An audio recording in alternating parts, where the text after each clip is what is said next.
कि बादशाह वक्त सदा एक जैसा नहीं रहता। ये प्यार, ये दोस्ती, खुदा ना खास्ता अगर लड़ाई में बदल गई तो। ऐसा क्या होने लगा है हमारे दरमियान गुलाम? मोहब्बत आ गई है बीच में। क्या किसी की बददुआ तो नहीं लग गई मुझे?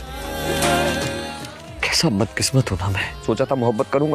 बादशाह दिन ब दिन सुंदरी की मोहब्बत में गिरफ्तार होता जा रहा है और उसे खुद समझ नहीं आती कि उसके साथ क्या हो रहा है और वो खुद बहुत हैरान और परेशान होता है।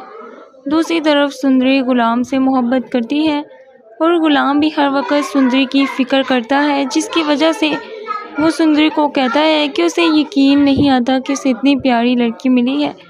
और सुंदरी भी कहती है कि उसकी जहानत और शराफत पर मर मिटी है। दूसरी तरफ सुंदरी जब गुलाम को कॉल करती है तो उसका फ़ोन बादशाह उठा लेता है और वो फ़ोन उठाते ही कहता है कि तुम कौन हो।